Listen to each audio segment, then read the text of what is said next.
Assalamualaikum warahmatullahi wabarakatuh. Waalaikumsalam warahmatullahi wabarakatuh. Waalaikumsalam warahmatullahi wabarakatuh. Alhamdulillahirabbil alamin wassalatu wassalamu ala sayyidina Muhammadin wa ala alihi wa ashabihi ajmain. Rabbi shrah li sadri wa yassir li amri wa hlul 'uqdatam min lisani yafqahu qawli amma ba'du. Alhamdulillah, pada kesempatan kali ini kita dapat melakukan pembelajaran perdana daurah pertama. Pada kesempatan kali ini saya mau perkenalan dahulu sebelum saya melanjutkan pembelajaran. Perkenalan teman-teman, nama saya Muhammad Alamur Rohman, dipanggil Alam bisa, dipanggil Rohman juga bisa. Saya asli dari Ngawi, Jawa Timur. Mohon kerjasamanya, nanti kita belajar bareng-bareng. Saya juga belajar secara pribadi, maka jika ada pertanyaan bisa langsung ditanyakan. Jangan malu-malu, karena kita berada di sini berkumpul kali ini tujuannya satu, yaitu agar bisa memahami turos-turos ulama klasik dengan kajian Nahwu Kitab Al-Imriti. Bismillahirrahmanirrahim. Sebelumnya suara saya kedengaran ya? Ya, Beneran, kedengaran Ustaz? Ustaz. Alhamdulillah. Bab pertama di dalam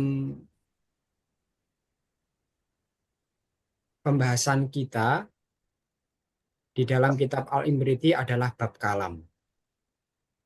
Bab kalam itu tidak hanya di dalam kitab Al-Imriti, kitab Jurumiyah, kitab Alfiyah, atau kitab-kitab Nahwu yang lain. Rata-rata pembahasan Nahwu pertama adalah bab kalam. Apa itu kalam? Kalam itu secara bahasa adalah berbicara. Kalamullah berarti kalam dari Allah, pembicaraannya Allah Ta'ala. Jadi secara prinsip kalam itu berbicara. Tapi di dalam Nahwu, suatu hal sudah dianggap kalam yang fasih atau kalam atau berbicara yang sudah memenuhi persyaratan jika kalam tersebut memenuhi beberapa hal. Kalau di dalam bab fikih seperti masalah bab sholat itu akan batal ketika ada kalam. Kalau dalam fikih al-murad atau yang dimaksud dengan kalam adalah suatu hal yang membatalkan sholat berupa dua huruf atau satu huruf yang memahamkan. Nah, kalam di dalam nahwu itu apa? Berbicara di dalam nahwu itu apa? Maka kita kaji bareng-bareng. Bismillahirrahmanirrahim. Bait pertama. Kalamuhum lafdzun mufidun musnadi. Wal kilmatul lafdzul mufidun mufradu. Artinya, kalamuhum, kalam menurut Apanya ya? kalam menurut mereka, mereka ini maksudnya adalah para ulama nahwu atau nahwiyun. Lafdzun yaitu lafat, mufidun yang berfaedah, musnadun dan musnad. Jadi kalam dalam definisi ulama nahwu itu ada tiga, lafat, mufid, dan musnad. Lafat itu adalah suara, mufid itu maknanya berfaedah dalam artian memberikan suatu pengetahuan. Kalau musnad itu artinya adanya penyandaran. Wal kilmatul lafdzul mufidil mufradu. Adapun kalimah adalah lafat yang berfaedah dan mufrad.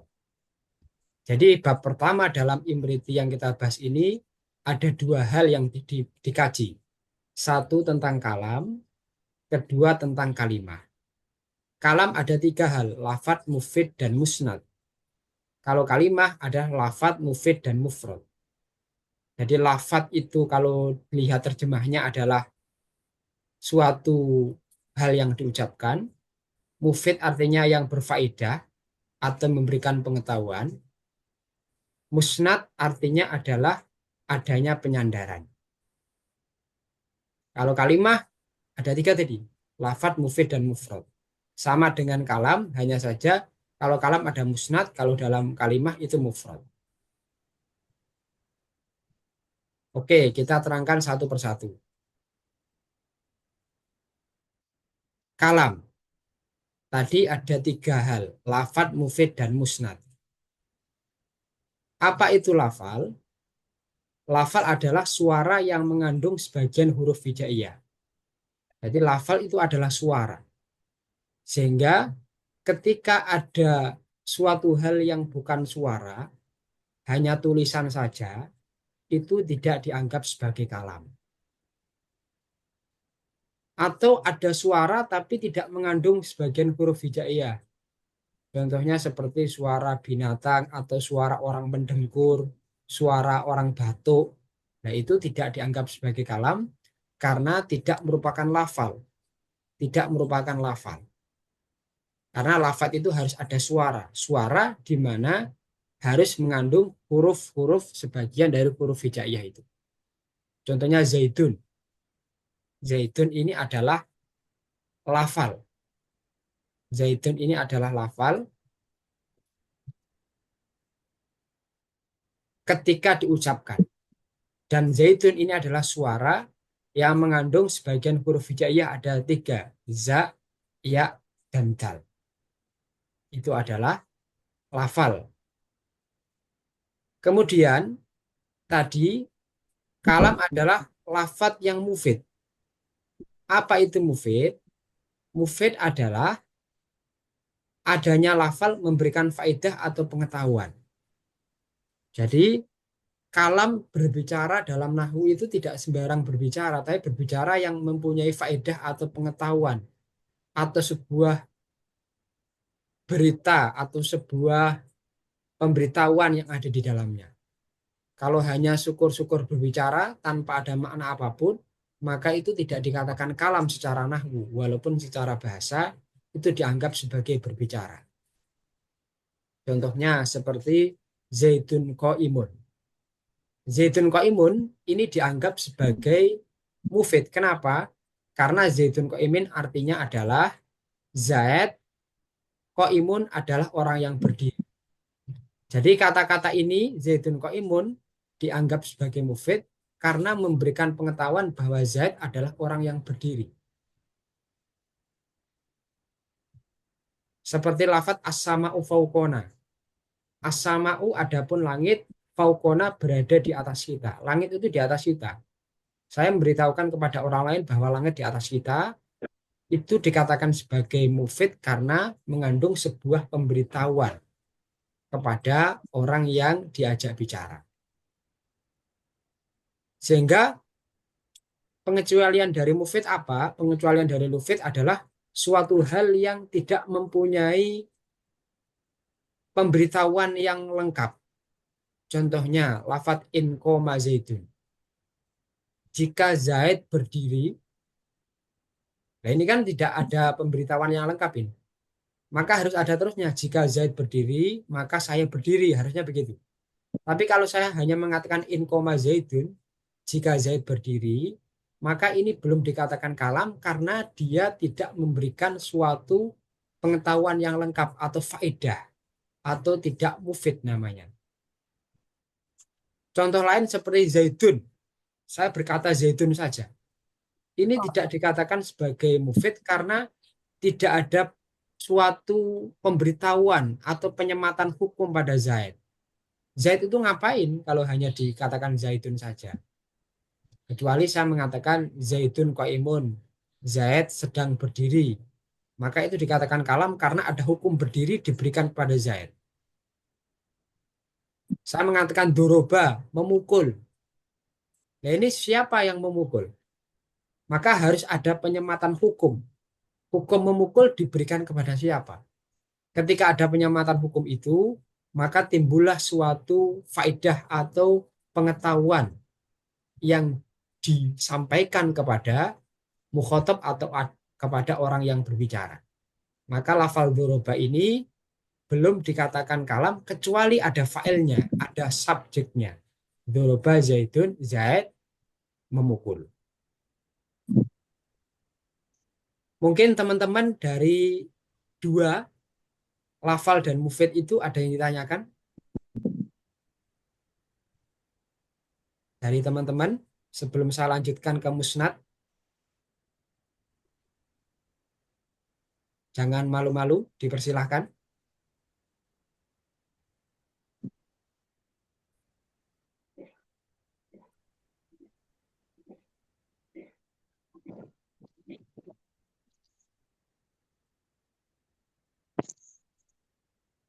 Gimana?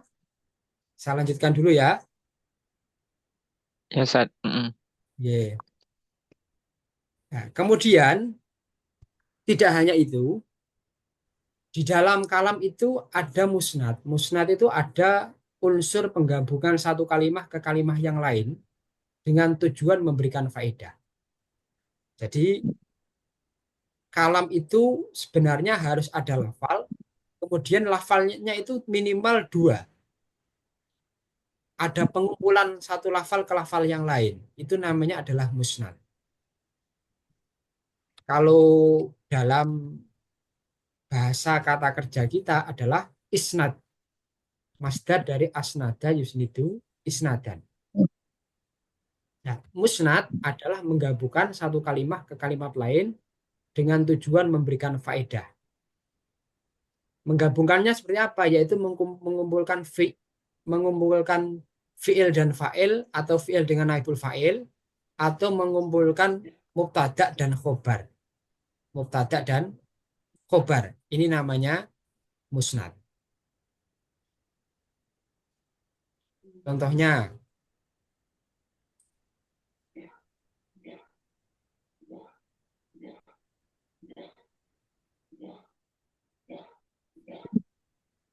saya mengatakan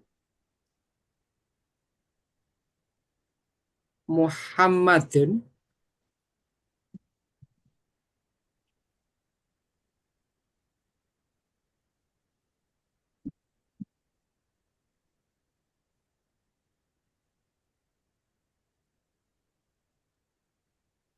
Muhammadun Qaimun. Ini namanya musnad, yaitu mengumpulkan dua lafat, yaitu lafat Muhammad dan lafat Qaimun.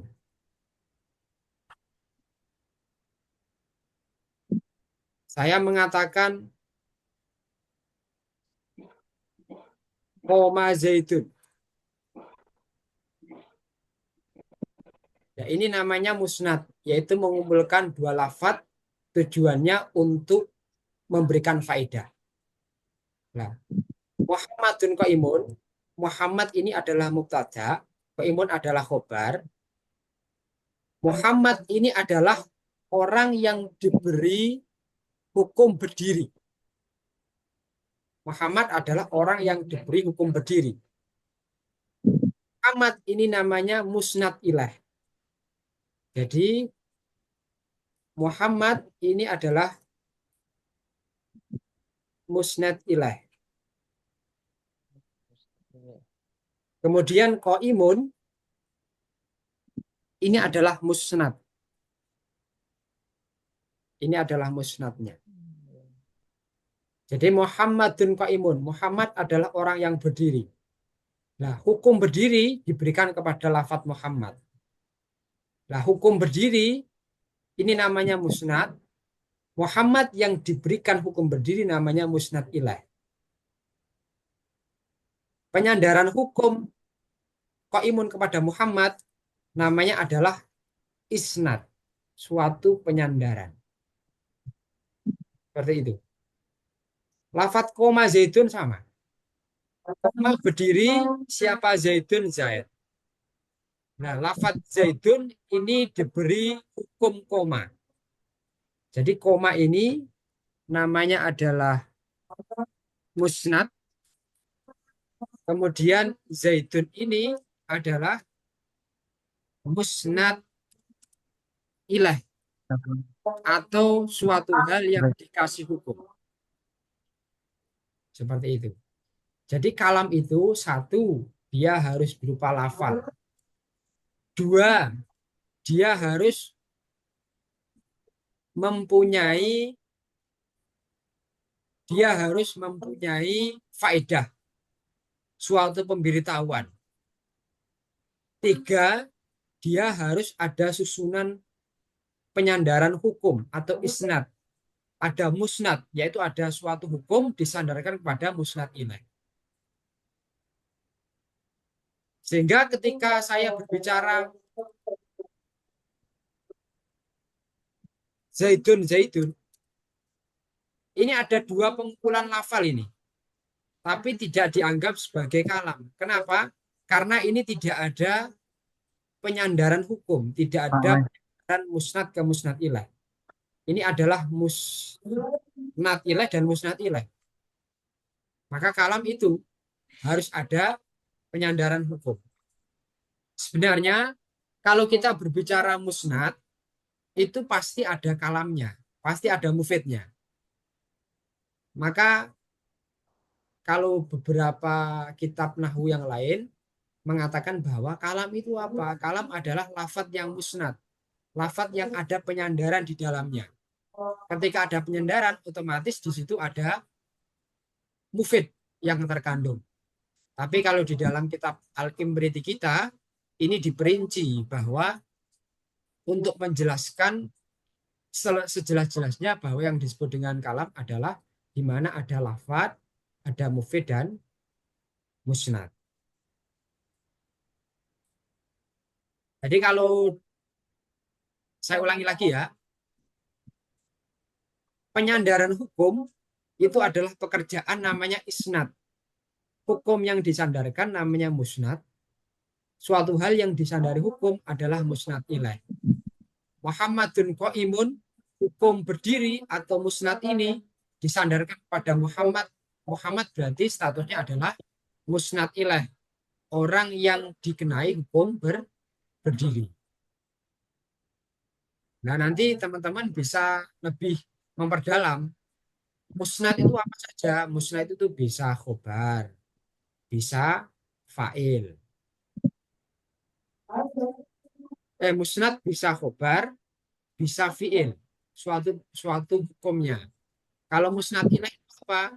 Bisa fa'il, bisa naibul fa'il, bisa mubtada. Kalau dalam bahasa Arab kan jumlah ada dua, ada jumlah fi'liyah dan jumlah ismiyah. Kalau jumlah ismiyah adalah ketika ada mubtada dan khobar. Khobar ini adalah musnadnya, mubtadanya adalah musnad ilaih. Tapi kalau dalam jumlah fi'liyah, jumlah yang ada fi'il fa'ilnya, musnadnya adalah fi'ilnya, musnad ilahnya bisa fa'il atau naibul fa'il. Itu terkait kalam di dalam kitab Al-Imriti. Ada tiga itu, lafadz, mufid, dan musnad. Mungkin itu dulu. Sebelum saya lanjutkan, ada yang tanyakan teman-teman terkait kalam ini? Bismillah, mungkin izin bertanya. Ya, dipersilakan. Ya, terdengar ya suara saya ya? Ya, terkenal, saudara Muhafiz. Ya. Bismillah, terima kasih. Perkenalkan nama saya Muhafiz, saya dari Bogor ya. Terima kasih Ustadz, tadi penjelasannya cukup menarik. Mungkin sebelum masuk ke pertanyaan, saya izin kalau mungkin akan banyak bertanya ini karena saya masih Ya, cukup awam ya.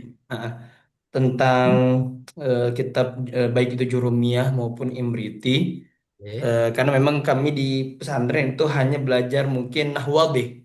Khawatir. Nah, mungkin namanya nahwadih, baina wadih wa ghairu wadih. Ya, Memang harus diperjelas dengan jurumiyah dan juga syarah dari jurumiyah mungkin itu tadi. ya. Eh, Pernah kita membahas itu di matan Mau apa jurumiyah sih? itu pengertian. Ya udah dibawa ke sana dulu, muter sih. Ya, Ke bentar, bentar. Ya, Ya, dipersilakan. Bun. Lanjut kita diskusi. Baik. Ya, kalau di Jurumiyah itu kan Ustaz, kalam itu adalah al-lafdhu al-murakkabul al-mufidu bil wad'i. Ya, Nah, betul. bisa tidak kalau kita katakan musnad atau yang tadi diperjelaskan di dalam Imriti itu syarah dari kalam itu adalah yang musnad, bisa tidak musnad itu artinya adalah murakkab. Nah, itu mungkin Ya, yang ingin saya tanyakan di situ dulu karena kita ya, masih membahas di penjelasan kalamnya. Nah, itu ya. pertanyaannya itu apakah pengertian murakkab itu sama juga dengan musnad? Terima kasih. Ya. Mungkin ada yang lain selain saudara Muhafiz terkait kalam dulu.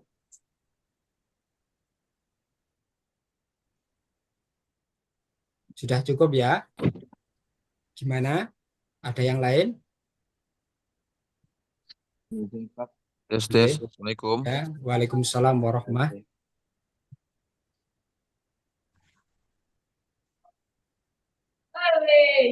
Nah, Ustaz, saya ingin bertanya. Ya. Saya Disradi dari Sulawesi Selatan. Sulawesi Izin Selatan. bertanya. Ya. Ini Pak, iya Pak, Makassar, Makassar. Ya. Apa nggak bisa masuk nih? Saudara Jusriyadi, Ya, dipersilakan. pertanyaannya Pak, ini susunan apakah selamanya mesti dari terlebih dahulu atau mesti kemudian sunat? Ya, pertanyaan saya Pak, tentang susunan kalam itu apakah selamanya musnad ilaih terlebih dahulu kemudian mengikut musnadnya atau kemungkinan bisa dibalik. Oh Nah, gitu. kemudian pertanyaan kedua, apa perbedaannya apabila terbalik susunannya? Gitu, Ustaz. Ya. Ya. Oke, terima kasih. Dua pertanyaan dulu. Kalau di dalam jurumiyah itu ada definisi begini.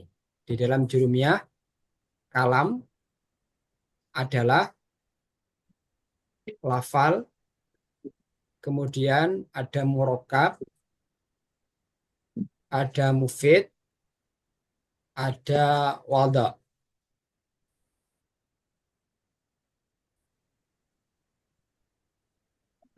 Kemudian kalau di dalam Al-Imriti,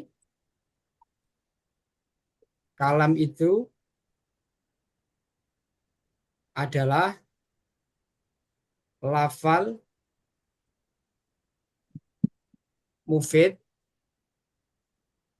dan musnad. Sebenarnya ini tidak ada perbedaan. Apakah dalam jurumiyah dan meriti ini ada perbedaan? Tidak ada. Hanya saja pembahasannya saja yang berbeda.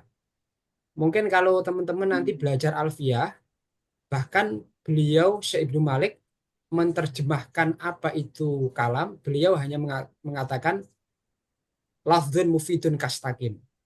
Lafadz yang mufid seperti lafadz istakim. Di situ tidak ada musnad. Tapi kalau di dalam apa namanya di dalam jurumiyah ini adalah lafal murokab mufid dan wadho. Ini mana ini musnadnya? Apakah murokab itu sama dengan musnad? Pertanyaannya begitu. Maka sebenarnya kalau kita lihat secara luhut, secara bahasa, secara etimologi, murokab itu artinya adalah susunan. Jadi murokab itu adalah susunan dari beberapa lafal, itu namanya murokab. Tapi kalau musnad itu artinya adalah penyandaran hukum dari lafal satu ke lafal yang lain, itu namanya musnad. Sehingga apakah musnad sama dengan murokab, apakah isnad sama dengan murokab, maka ada perbedaan. Setiap musnad itu pasti murokab, tidak semua murokab pasti musnad. Karena ada kalanya murokab yang hanya mengumpulkan lafaz, tapi di situ tidak ada penyandaran hukum. Aduh, Contohnya begini. aduh. Murokab. Contohnya saya mengatakan lafal Abdullah. lafal Abdullah. Nah, ini namanya murokkab karena ada dua susunan, yaitu Abdun dan Allah. Tapi ini tidak dikatakan sebagai musnad karena itu tidak penyandaran hukum. Di situ tidak ada musnad dan musnad ilaih. Saya mengatakan ada lafaz ahada asyara, artinya 11. Ini juga dikatakan murokkab. Tapi bukan murokkab yang isnad. Karena dia tidak ada penyandara hukum. Sehingga murokkab yang dikatakan kalam adalah murokkab yang mengandung mufid, yaitu di mana ada murokkab atau susunan kalam yang di situ ada isnadnya, ada penyandaran hukum. Ada isnadnya, yaitu bisa berupa jumlah fi'liyah atau berupa jumlah ismiyah.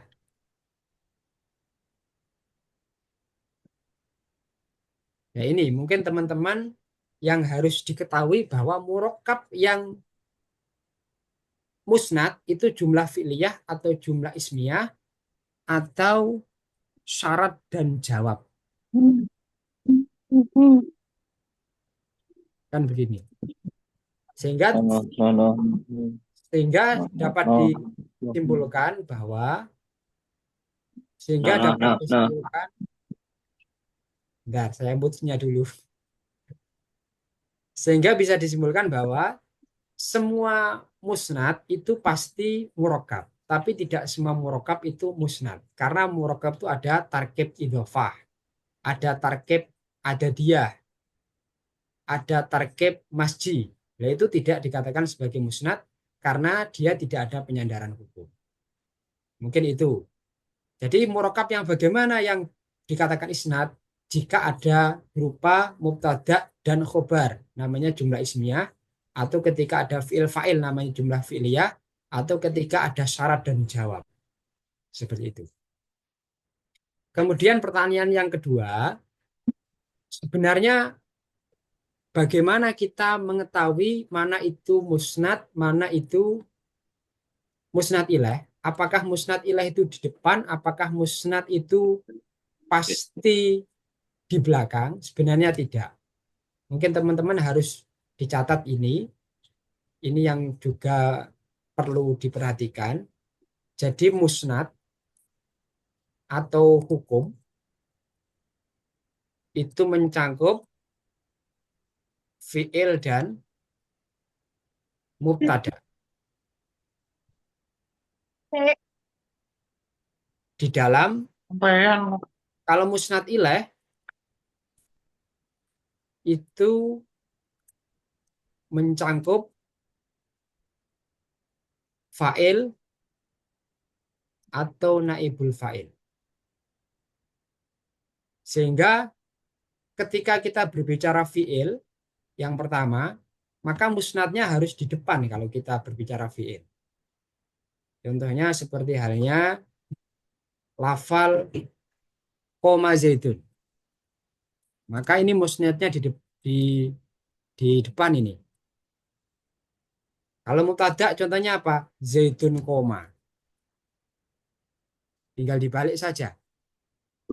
Nah, ini koma zaitun, koma ini adalah fi'il. Maaf, ini khobar, bukan mubtada.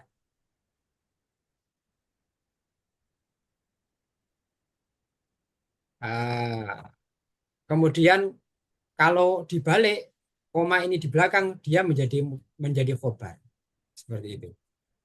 Maka musnad itu bisa di depan, bisa di belakang. Atau kalau kita berbicara khobar, nanti ada kalanya khobar itu didahulukan, ada kalanya diakhirkan. Namanya khobar muqaddam dan khobar muqaddam berarti khobar yang didahulukan. Kalau khobar yang akhir namanya khobar muakhir. Mungkin itu nanti di bab jumlah ismiyah, di bab mubtada khobar, isim-isim yang dibaca rofa kita kaji lebih dalam nantinya. Mungkin yang lain yang bertanya tentang kalam sebelum saya lanjutkan. Saya perkenalkan nama saya Ya, dipersilakan. Terdengar? Ya, terdengar agak putus-putus ini.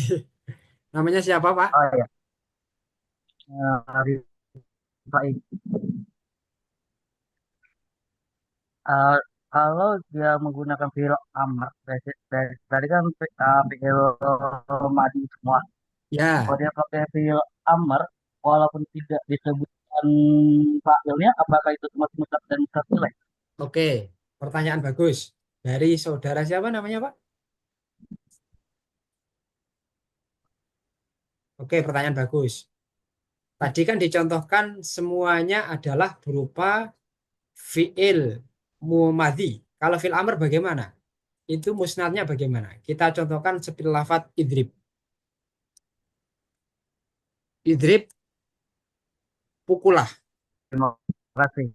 Ini ya, idrib, pukulah. Ini mana ini? Irdib, maaf. Idrib, pukulah. Nah, ini musnadnya bagaimana? Ini kan satu kalimat. Ini sebenarnya ada dua kalimat. Tapi di situ ada domir yang disimpan secara wajib. Idrib, pukulah kamu. Idrib anta. Hasilnya kan begitu. Nah, ini tetap dikatakan sebagai susunan isnad, ada musnad dan musnad ilaih. Berarti anta ini sebagai musnad ilaih, idribnya sebagai musnad. Hanya saja musnad ilaih itu dibuang dan dibuangnya harus wajib. Idrib anta. Maka Teman. namanya adalah domir mustatir wujub yang harus disimpan secara wajib. Kalau ditampakkan bisa nggak? Bisa, tapi itu tidak menjadi fa'il, tapi hanya sebagai taukid. Idrib, pukulah, anta, yaitu kamu. Kan begitu. Mungkin itu, teman-teman. Sekali lagi satu pertanyaan sebelum saya lanjut. Kalau di dalam alfiyah itu dikatakan bahwa setiap hal yang maklum itu bisa dibuang. Wahad fuma yu'lamu jaizun kama takulu zaidun ba'daman indakuma. Mubtada atau yang lain fa'il itu bisa dibuang secara lafaz, tapi harus ditakdirkan atau dikira-kirakan. Ada orang bertanya, siapa yang ada di sampingmu? Zaid. Harusnya kan yang di sampingku adalah Zaid. Bahasa yang di sampingku itu dibuang karena sudah maklum. Contohnya seperti idrib anta ini. Ini lafaz anta, ini sebagai musnad ilaih dibuang. Karena lafaz idrib ini sudah mengandung domir anta ini. Sebenarnya ada dua lafal yang secara tulisan itu hanya satu saja. Bagaimana teman-teman? Tes. D. Assalamualaikum. Waalaikumsalam warahmatullahi. Oh, kedengarannya Ustaz. Kedengeran saudara Saiful Bahri ya? Iya Ustaz. Afwan Ustaz. Assalamualaikum warahmatullahi wabarakatuh. Waalaikumsalam. Jadi ini mohon maaf Ustaz karena saya sangat dasar sekali dalam belajar bahasa Arab. Mungkin ada istilah-istilah yang tidak saya pahami. Oh Apakah ya, nanti itu akan dijelaskan? Tadi saya ada banyak catat ini, ada fiil, ada fa'il, ada mubtada, khobar, ada wah. apa lagi ini. Nah, itu Oh fa'il dan gitu, segala macam ini Ustaz. oh gitu ya. Itu ya, apakah nanti ada penjelasan Ustaz ya? Ya, nanti jadi ya oke oke. Nanti tapi secara prinsip bahwa begini saja. Kita berbicara nahwu itu kan apa namanya harus mengetahui istilah-istilah itu sebenarnya.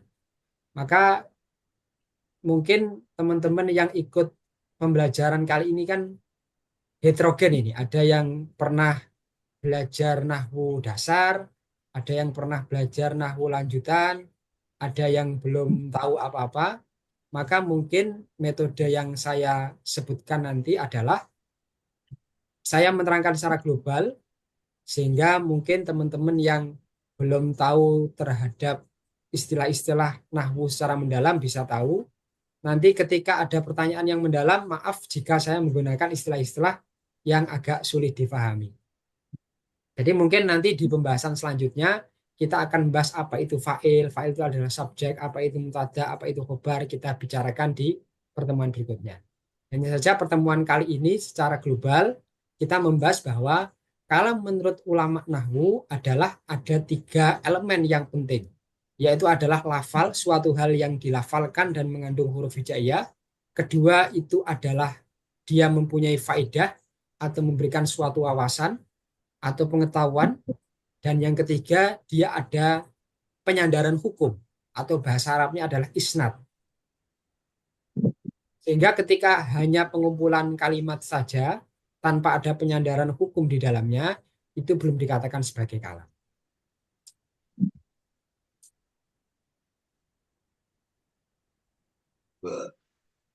Oh ya, mungkin dari teman-teman yang kefahaman saja, ada yang tanyakan nggak? Maaf kalau saya menggunakan kata-kata yang agak sulit dicerna oleh teman-teman.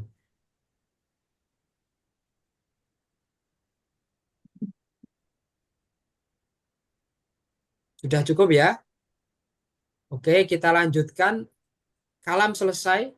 Secara prinsip kalam adalah suatu pembicaraan yang memang memenuhi undang-undang secara bahasa Arab atau secara nahwu. Nah, sekarang kita bahas kalimah. Kalimah itu apa? Kalau kalam tadi adalah suatu ungkapan yang di dalamnya ada pemberitahuan. Itu saja yang harus diingat-ingat. Kalam adalah suatu ungkapan yang memberikan wawasan. Itu prinsipnya. Nah, sekarang kalimat itu apa? Oke, sekarang kita membahas tentang kalimat. Kalimat, kalau dalam bahasa Indonesia, kalimat itu kata. Kalau dalam bahasa Indonesia kan SPOK itu kalimat. Tapi kalau dalam bahasa Arab, kalimat itu kata malah kata. Nah, kalau kalimat dalam bahasa Arab apa? Kalimat dalam bahasa Arab itu namanya jumlah. Bisa jumlah fi'liyah atau jumlah ismiyah. Nah, dalam bahasa Arab, kalimat itu adalah lafadz, mufid, dan mufrad. Suatu lafal yang mempunyai makna dan dia mufrad, hanya diucapkan satu kali.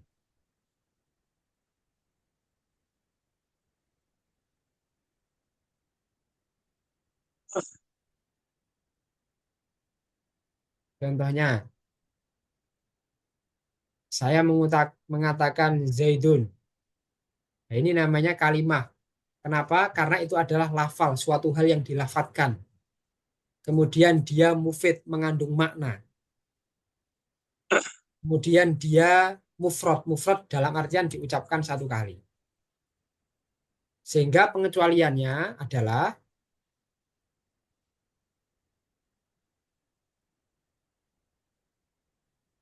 pengecualian dari kalimah adalah satu, tulisan. Tulisan ini tidak dianggap sebagai kalimah karena dia tidak diucapkan, tidak lafal. Kemudian kalimah tadi yang kedua dia harus mufid, mempunyai makna. Sehingga ketika tidak mempunyai makna, dia tidak dianggap sebagai kalimah. Seperti saya mengatakan bahasa Arab yang ngawur. Saya mengatakan lafaz,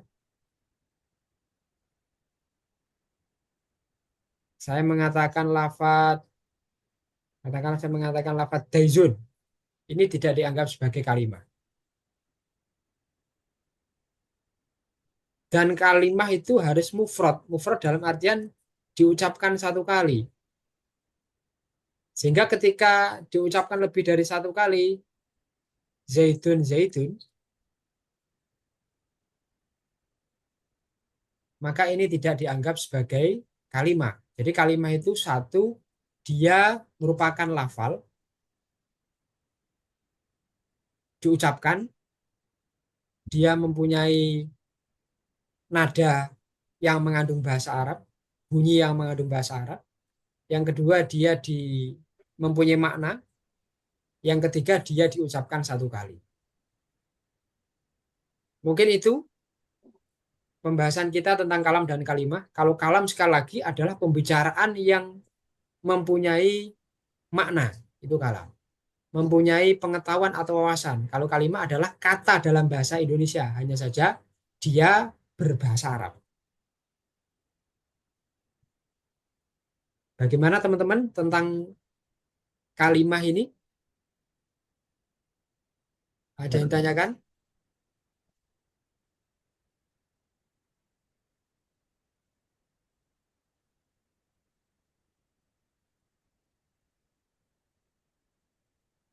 Oke.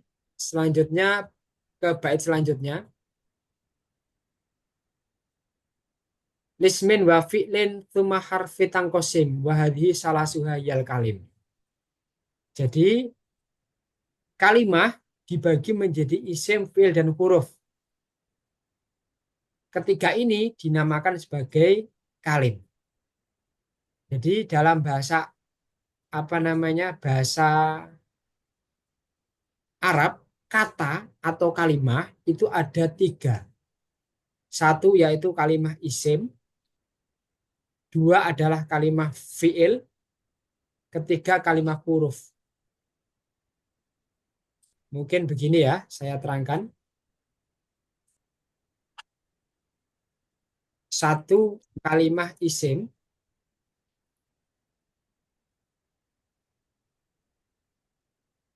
itu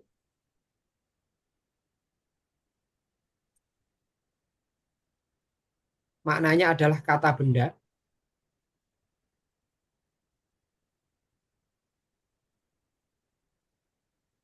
Kedua adalah fi'il.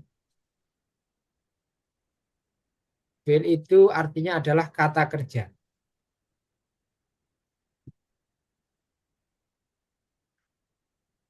Kemudian yang ketiga adalah huruf. Huruf itu adalah penyambung.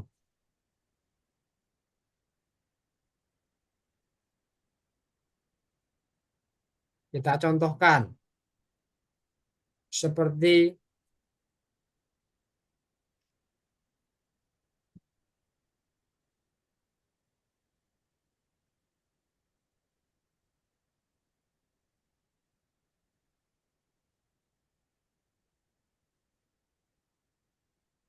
Oma Zaidun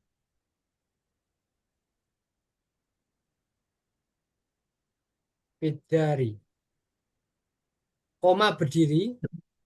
Siapa Zaidun Zaid? Fidari di dalam rumah. Koma artinya berdiri. Zaidun ini artinya adalah orang yang namanya Zaid. Fi artinya di dalam. Adari artinya rumah. Koma ini dikatakan sebagai fi'il, kata kerja, yakni berdiri. Zaidun ini dikatakan isim karena benda. Benda dalam artian zat itu. Zat. Bukan suatu kata kerja. Fi ini maknanya dikatakan huruf karena dia hanya sebagai penyambung saja. Ad-dari dia dikatakan sebagai isim karena dia adalah kata benda juga. Nah, ketiga ini namanya adalah pembagian dari kalimah. Kalimah fi'il, isim, dan huruf. Kalimah itu adalah bentuk mufrad. Jamak dari kalimah bahasa Arabnya adalah kalim. Mungkin itu teman-teman ada yang tanyakan tentang pembagian kalimah.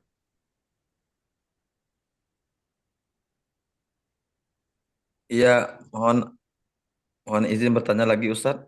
Ya, dipersilakan. Ya tadi ini apa? Apa tadi itu kata-katanya koma Zaidun Zaidun Fidari. dari apa apa artinya Ustadz? Telah Koma, apa koma telah berdiri. berdiri. Zaidun ini fa'il atau subjek ini. Siapa Zaidun Zaid? Koma jadi ini pekerjaannya, namanya fi'il. Zaidun ini adalah fa'ilnya atau subjeknya. Siapa yang berdiri Zaid? Fidari, fi di dalam, ad-dari rumah. Oh iya. Ustadz. Kalau kita membahasakan ke Indonesia kan seperti ini Ustadz. Ya, Zaidun tadi itu ya berdiri di rumah. ya betul. Ah, bisa nggak kalimatnya itu Zaidun Zaidun itu di depan Ustadz. Jadi apa? Gimana Zaidun, koma Fidari gitu. Oh Bisakah gitu. Ustadz? Bisa, bisa. Kalau kita balik ya. Kita balik menjadi, maaf.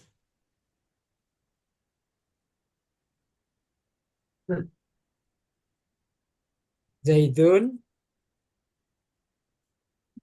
koma, Fidari.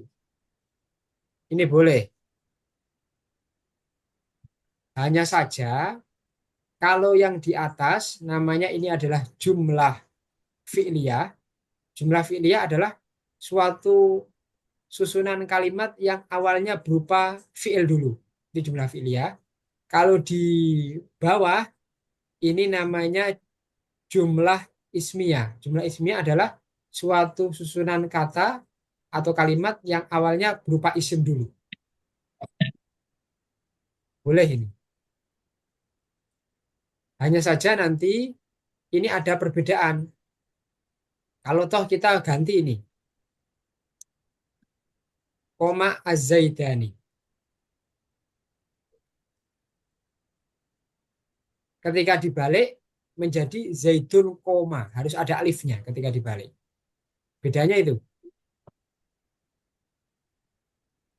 Nanti dalam bahasa Arab ketika jumlah fi'liyah kita jadikan jumlah ismiyah, berarti fi'il ini kita dibelakangkan, kita jadikan khobar, maka fi'ilnya ini kan bentuknya mufrad. Ketika subjeknya tasniyah atau makna dua. Tapi ketika kita dijadikan jumlah ismiyah, maka fi'ilnya harus ikut-ikutan bentuk tasniyah. Nah, nanti di belakang kita akan membahas itu tentang tasrif itu nanti. Jadi koma zaidani fidari dan zaidani koma fidari maknanya sama. Zaid sama-sama berdiri di dalam rumah. Tapi kalau kita melihat secara sastra Arab itu ada makna yang berbeda. Nah, itu nanti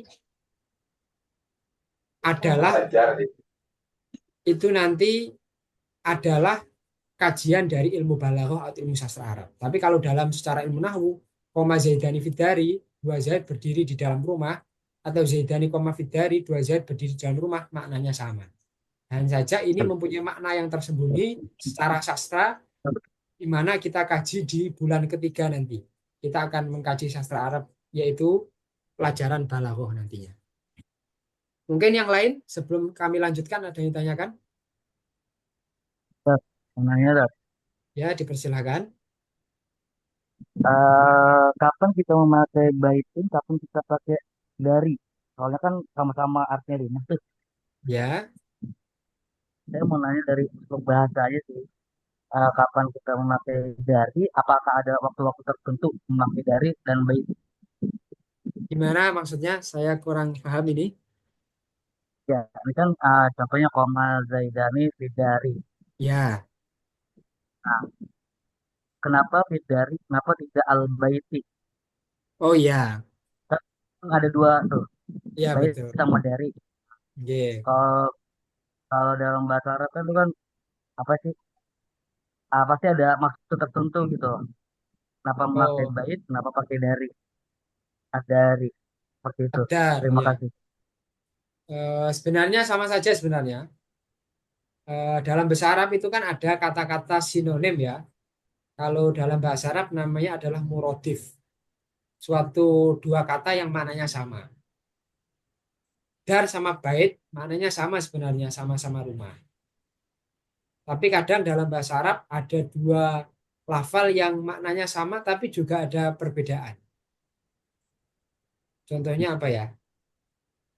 Eh, Dicontohkan seperti ro'a dan nadoro. Ro'a maknanya melihat, nadoro juga melihat. Zaidun nadoro, zaidun ro'a. Zaid melihat sama-sama nadoro dan ro'a. Tapi ada ulama yang mengatakan bahwa kalau ro'a itu memakai apa namanya penglihatan akal pikiran. Tapi ada ulama yang mengatakan sama aja ro'a dan nadoro. Sebenarnya sama itu, namanya sinonim atau muratif. Jadi lafadz adar dan makna bait maknanya sama. Saya ganti koma azaidani fil baiti dua boleh. Fil baiti maknanya di dalam rumah. Sama semua. Jadi intinya tidak ada perbedaan ya. Kan kalau di Tidak. Ya, soal Zoro kan ya, dalam beberapa ijmal bahasa Arab itu kalau ro'a benar-benar dia melihat, tapi kalau nadoro selintas lihat. Ya, itu bisa. Kalau Fidari dan Albert ini sama ini, tidak ada perbedaan. Oh, Mungkin yang lain?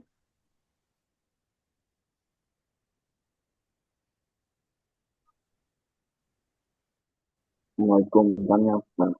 Ya, dipersilahkan. Eh, tentang contoh itu kenapa contoh lafaz koma azaitani seperti itu. Kenapa azaitani itu dipasang al Ustaz? Kalau misal tidak dipasang al pilih enggak? Yo, nanti, oke. Eh, kenapa Azaidani dikasih al? Itu nanti kajian kita berada di alamat i'rab sebenarnya. Ini namanya tasniyah. hampir Tasniyah itu syaratnya harus diambil dari isim nakiroh. Itu syarat dari tasniyah. Ini maaf ya teman-teman, yang lain yang kemungkinan belum paham. Ini ada pertanyaan yang agak dalam sebentar.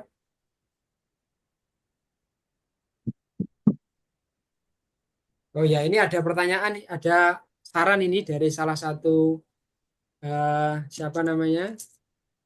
Pertanyaan dari ini ada saran dari Saudara Hafifuddin, mohon izin Ustadz, mungkin materi disampaikan terlebih dahulu. Untuk pertanyaan bisa di akhir sesi, sehingga materi dan pertanyaannya bisa runtut sesuai nadom. Ya ini begitu ya. Kita sepakati begitu ya teman-teman ya. Biar nggak kebingungan yang lain. Ya, ya Ustadz, setuju Ya, Ustadz. Biar ya, tidak Ustaz. terlalu tinggi Ustadz. Ya, ya, sehingga kita selesaikan materinya, setelah itu bisa pertanyaan. Karena Ya, maaf, siap. kemarin saya ngisi di eh, nahwu lanjutan. Nahwu lanjutan kemarin sistemnya seperti ini, satu pembahasan pertanyaan, satu pembahasan pertanyaan. Tapi kemungkinan lebih efektif ketika pesertanya lebih dari 10, kita selesaikan materinya, baru kita lanjutkan ke sesi pertanyaan saja. Gitu aja ya. Karena kasihan teman-teman yang lain yang apa namanya eh, baru pemula. Oke, saya tampung. Alhamdulillah saya senang sekali nih teman-teman semuanya bisa antusias untuk mendengarkan. Dan ketika ada suatu hal yang kurang berkenan bisa langsung disampaikan.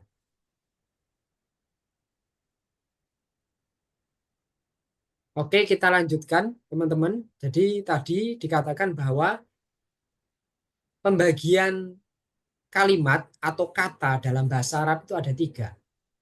Ada isim, ada fiil, ada huruf. Isim tadi mempunyai makna kata benda. Fiil itu mempunyai makna pekerjaan. Huruf tadi mempunyai makna penyambung. Jadi nanti teman-teman bisa diingat-ingat ya. Jadi tadi kalam adalah suatu ungkapan yang memberikan suatu pengetahuan, itu kalam. Kalimah itu adalah kata dalam bahasa Arab yang mempunyai makna. Tidak hanya sekedar ngomong, itu kalimah. Kalimah atau kata dibagi 3, isim, fiil, dan huruf. Isim adalah kata benda, fiil adalah pekerjaan, huruf adalah penyambung.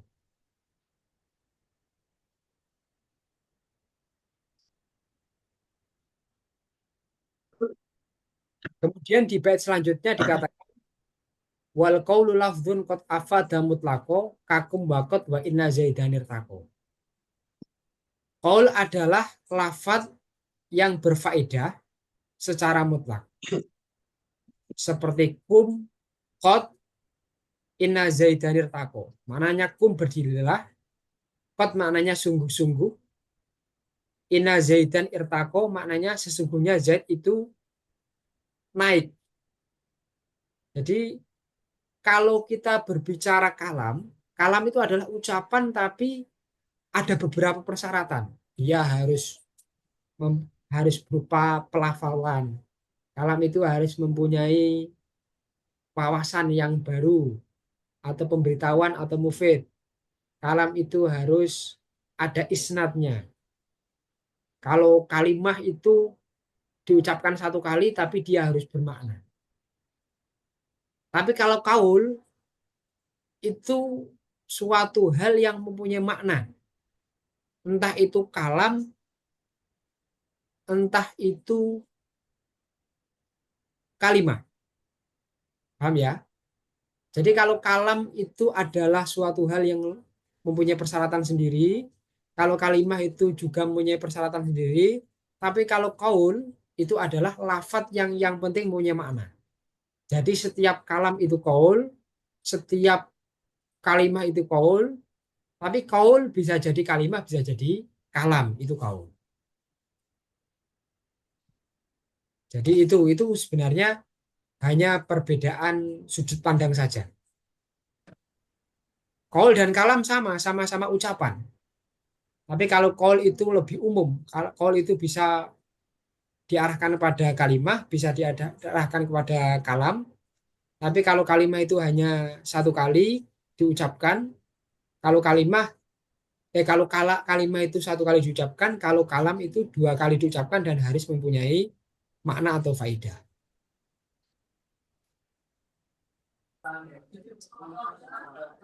Oke, kita lanjutkan, teman-teman. Tadi disebutkan bahwa kalimah itu ada tiga. Kalimah itu tadi ada tiga, yaitu adalah isim, fiil, dan huruf.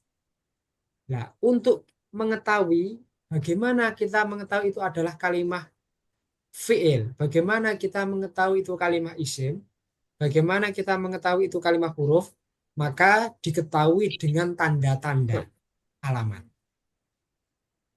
Dan selanjutnya dikatakan fal ismu bitanwini wal khafdi urif wa harfi khafdin wa bila min wa alif. Fal ismu adapun kalimah isim atau kata benda bitanwini diketahui dengan tanwin. Wal khafdi dan diketahui dengan i'rab khafad. I'rab khafad itu adalah i'rab jar. Nanti kita di belakang ada pembahasan itu. I'rab jar itu adalah secara umum ketika dia dibaca kasroh gitu saja. Kemudian ketika ada huruf jar dan ada lam alif atau al. Jadi isim itu tandanya isim dapat diketahui dengan tanwin, i'rab khafad, atau kalau dalam isim mufrad itu adalah kasroh, kemudian huruf khafad, dan ada alnya. Ada 4 ini.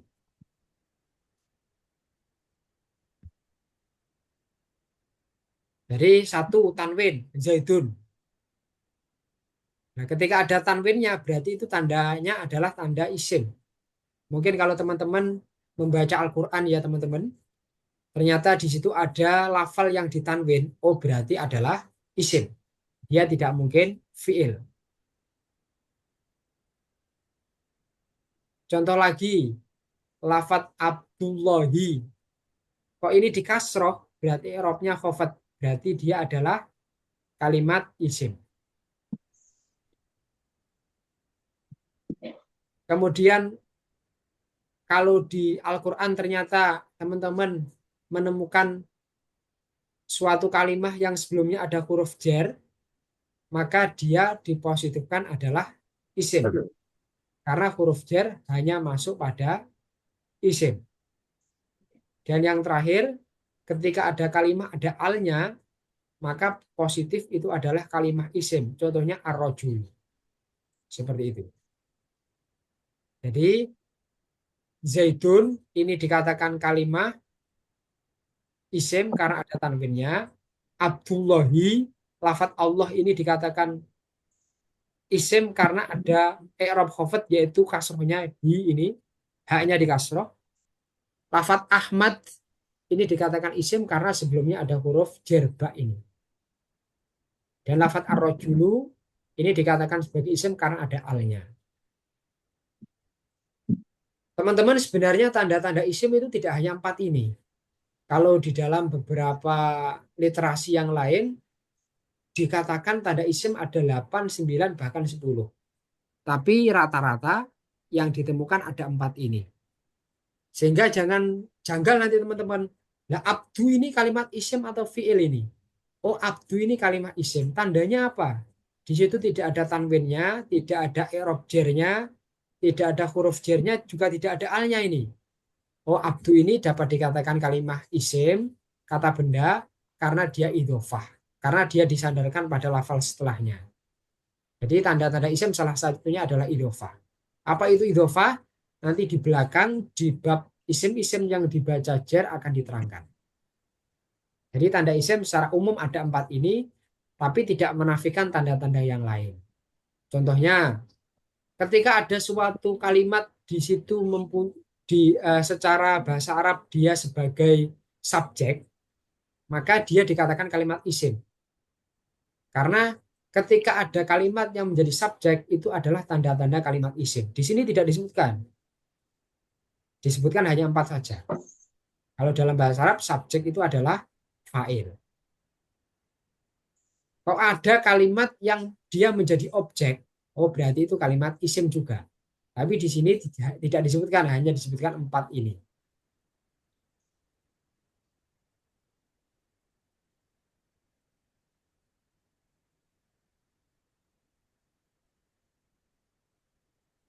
Selanjutnya, tadi kata benda atau isim. Sekarang kita membahas kata kerja atau fiil. Fiil itu ada tanda-tandanya sama seperti isim. Di sini dikatakan wal fi'lu ma'rufun biqad wasini wa ta'ita isim atas kini. Fiil itu diketahui dengan qad sin, taknis yang mati, ta fa'alta, taknya lafat fa'alta, bisa fa'alta, bisa fa'altu, bisa fa'alti, sebelafat jikta, jiktu, jikti. Kemudian fi'il itu juga diketahui dengan nun dan ya. Nun di dalam lafat if'alanna, ya di dalam lafat if'ali. Jadi saya ulangi lagi terjemahannya. Adapun kalimat fi'il itu diketahui dengan qad, maknanya sungguh-sungguh atau terkadang. Fi'il itu bisa diketahui dengan sin. Sin itu maknanya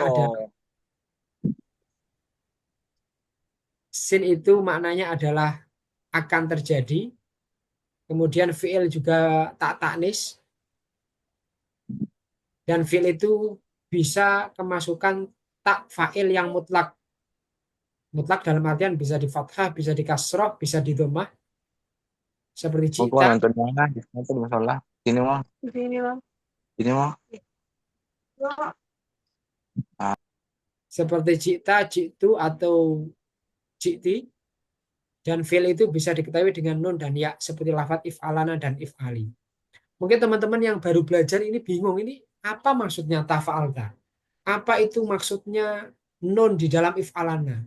Apa maksudnya if'ali di dalam lafaz, apa maksudnya ya di dalam if'ali? Jangan bingung, sabar saja, nanti di belakang kita akan membahas tentang itu secara terperinci atau di dalam tasrif lughawi namanya. Nah, ini tanda-tanda fi'il. Qad, qad qoma, qad doroba, qad yadribu. Jadi kalau teman-teman mengetahui ada qad jatuh, setelahnya ada kalimat, maka kalimat setelahnya bisa dikatakan sebagai fi'il. Kalau fi'il yang menunjukkan masa lampau namanya fi'il madhi. Kalau fi'il yang menunjukkan masa sekarang atau akan datang fi'il mudhari'. Kalau fi'il yang menunjukkan makna perintah namanya amr. Nanti kita kaji di dalam shorof selanjutnya. Sabar dulu. Kemudian ketika ada sin, saya dribu, maka ini dikatakan sebagai fi'il.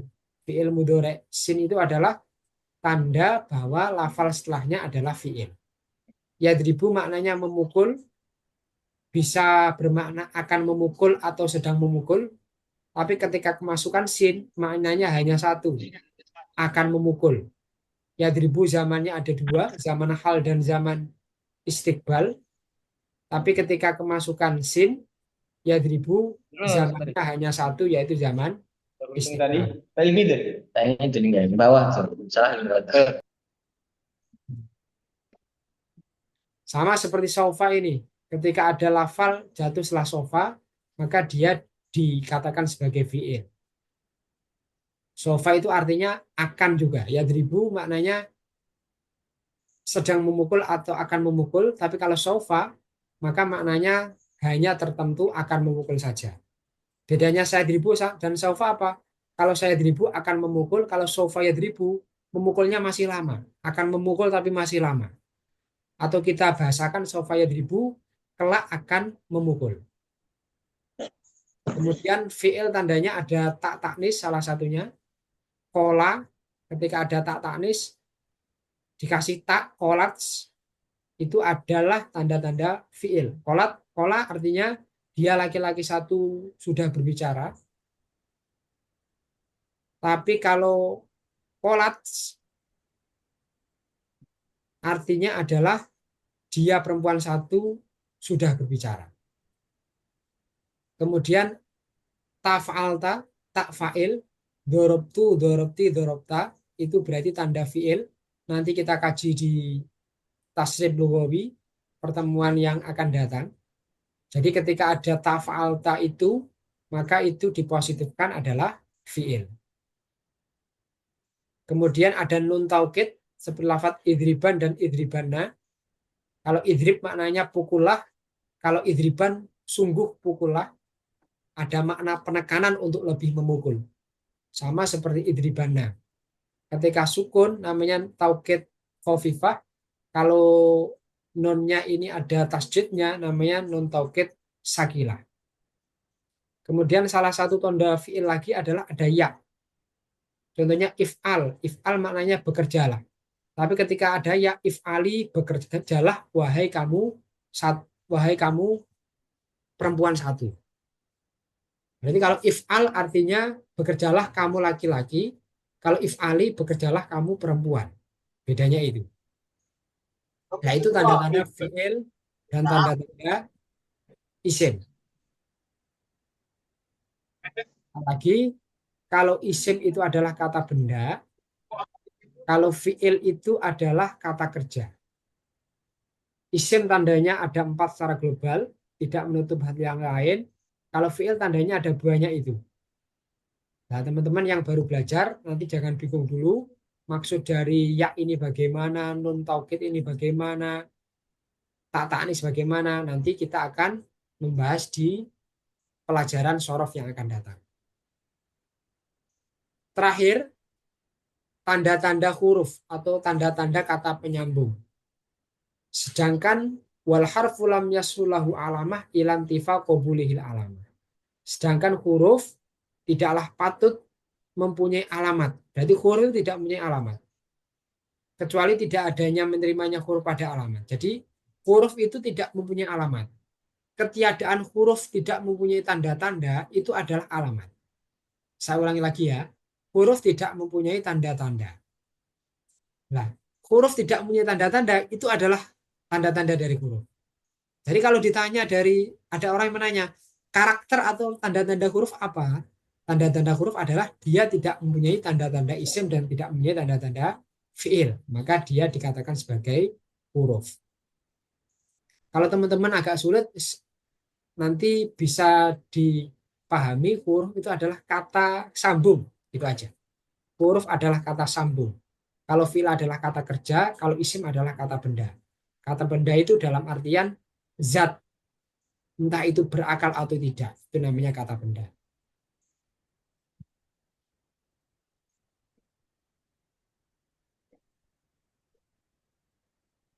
Mungkin teman-teman ada yang tanyakan? Jadi ini Zoom kita rekam ya. Setelah ini saya upload di YouTube. Nanti teman-teman bisa mengulangi lagi materi kita malam ini. Sebelum kita tutup, dipersilakan kepada teman-teman untuk bertanya.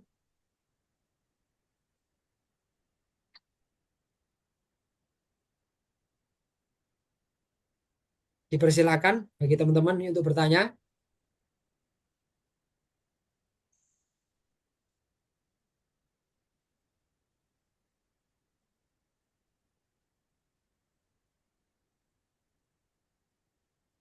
Ada yang bertanya, Saudara Rizky? Afwan Ustadz, berarti ini kajiannya lebih ke kitab Al-Imriti ya, bukan lebih ke metode Al-Miftah? Tidak, karena judul kita, pembelajaran kita ini daurah.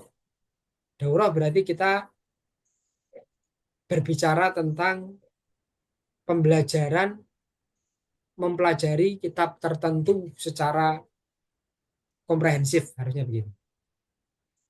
Karena kita 1 bulan ini akan bertatap muka terus ini nantinya.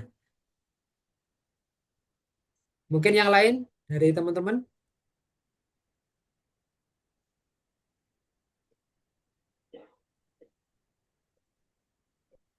Sekali lagi teman-teman jangan malu-malu untuk bertanya. Kita sama-sama belajar. Jika nanti teman-teman sekiranya tidak memungkinkan bertanya di dalam forum Zoom meeting kita, nanti teman-teman bisa bertanya lewat WA saya yang ada di grup itu. Nanti bisa japri bisa. Jika saya ada waktu-waktu itu membawa handphone, mungkin bisa langsung saya jawab. Ada pertanyaan dari teman yang lain? Dipersilakan.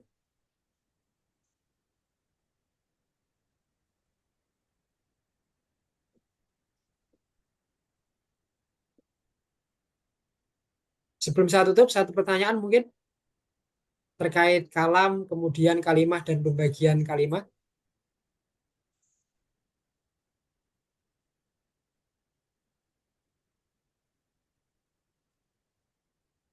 Boleh nggak? Kalau itu berupa naibul fa'il, fa'il ribu, rumah awal lu, kasroh kode akhir. Nah, gimana? Contohnya saya boleh nggak kalimah ya? Nah, Kan ada kalimah itu ada kod, saufa, sin. hmm, Kita ya, nggak pakai kan katanya pakai fi'il mudhari kan banyak kan. ya, Kalau kita ubah menjadi naibul fa'il, ya. yudribu, rumah Yudro, awalu, yud, ribu, rumah yud, awalu, yudrobu. eh maaf maaf maaf maaf, maaf. Yoma Rumah awaluhu awalu al-Fatihah makubla akhir. kabel akhir, maaf. Ya, Itu terus. fi'il mudhari. Bisa nggak saya dorabu? Makasih Ustaz. Maaf saya kurang paham pertanyaannya. Jadi kalau kita ubah menjadi naibul fa'il, Ya, kan dari tadi kan menggunakan fi'il mudhari semua. ya. Contohnya saya derabu, saya deribu. Nah, kalau kita rubah menjadi naibul Oh fa'il, ya, boleh, boleh, boleh. eh, Sayudrobu robu, boleh, boleh. Jadi nanti eh, teman-teman di pelajaran sorof kita nanti eh, ada makna mabni maklum dan mabni majhul. Kalau dalam bahasa Indonesia, saya memukul, bahasa Arabnya adalah Zaid saya memukul, bahasanya adalah yadribu Zaidun. Kalau Zaid dipukul, bahasa Arabnya adalah yudrobu Zaidun. Harokatnya yang aslinya yadribu dirubah menjadi yudrobu. Nah itu bisa dimasuki sin dan sofa, saya yudrobu dan sofa yudrobu. Nanti di kajian selanjutnya kita bahas itu. Di bab naibul fa'il kita bahas nanti.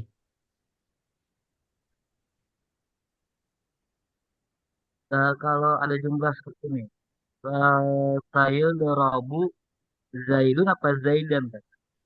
Saya yudrobu Zaidun. Zaidun. Ya, karena naibul fa'il dibaca rofa. Nah, itu si Zaidnya itu jadi apa? Zaidnya jadi naibul fa'il. Zaid dipukul. Ya, makasih Ustaz. Ya, siap. Saya rasa cukup ya. Jangan terlalu banyak materi, malah pusing nantinya. Maaf kepada Catat, teman. catat, Gimana? catat.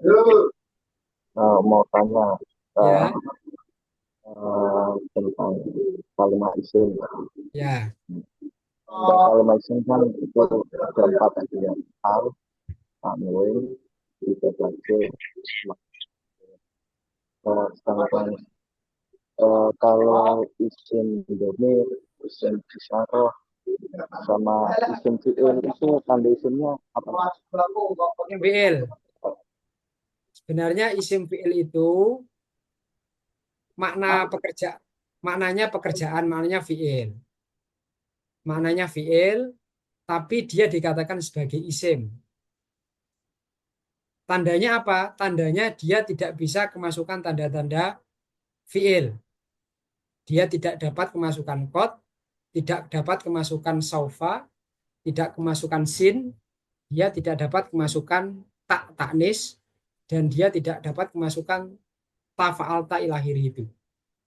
Jadi isim fi'il itu karena dia secara lafal dipaksakan sebagai fi'il nggak bisa, karena dia mempunyai kemandirian tidak dapat dimasuki karakter-karakter fi'il.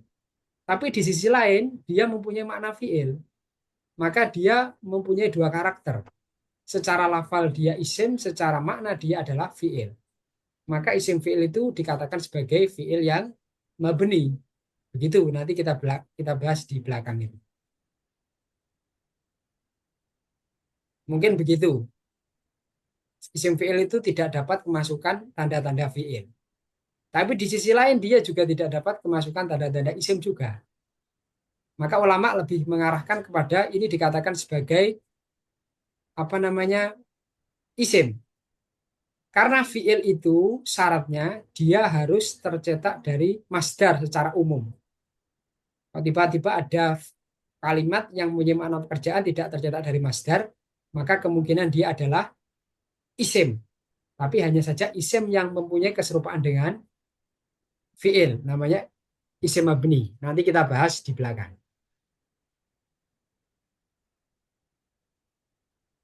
Kalau di dalam alfiah dikatakan mana ba'an fi'lin kasat tanawasoh wasmu fi'lin ilahirihi itu. Sudah cukup ya teman-teman? Mau tanya Ustadz. Ya. Assalamualaikum.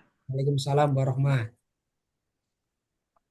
Ustadz, kalau artinya sama atau memang harus begitu? Misalnya Ustadz, kayak koma Zaidun sama Zaidun koma, ya kan? Ya. Yang keduanya sama nggak dengan zalika kitabu atau kitabu zalika gitu? Apakah itu juga sama artinya Ustadz? Maknanya sama gitu? Atau Ya. gimana Ustadz? Apa beda gitu? Dalikal kitabu. Dalika itu alkitabu kitab. Alkitabu kitab maknanya sama secara global. Tapi secara tafsir, secara rinci dia mempunyai makna yang berbeda. Bedanya apa nanti kita kaji di bab balaghah ya. Kalau dikaji sekarang terlalu panjang nantinya. Salah satunya begini, kalau di dalam ilmu nahwu, ketika ada jumlah fi'liyah, kita berubah menjadi jumlah ismiyah, itu tujuannya untuk mentakkid. Atau ketika ada mubtada diakhirkan, didahulukan khobarnya, salah satu tujuannya adalah karena khobar mempunyai informasi yang lebih kuat daripada mubtada. Tapi secara prinsip maknanya sama, diputar balik tadi. Seperti koma zaidun, zaidun koma. Dalikal kitabu, alkitabu dalika. Secara global maknanya sama. Tapi secara sastra mungkin berbeda. Nah nanti maaf Ustadz Abi Wahab kita kaji di sastra Arab atau balaghah di bulan ketiga saja ya. Karena kasihan teman-teman yang lain yang pemula ini malah bingung nantinya.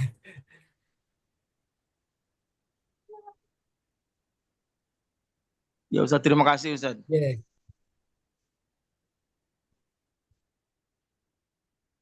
Sudah cukup ya. Saya rasa pertemuan kita sudah dicukupkan. Teman-teman jangan malu-malu untuk bertanya. Nomor saya WhatsApp sampean simpen. Nanti ketika ada pertanyaan apapun bisa ditanyakan. Mungkin itu dari saya. Jika ada kesalahan saya mohon maaf yang sebesar-besarnya.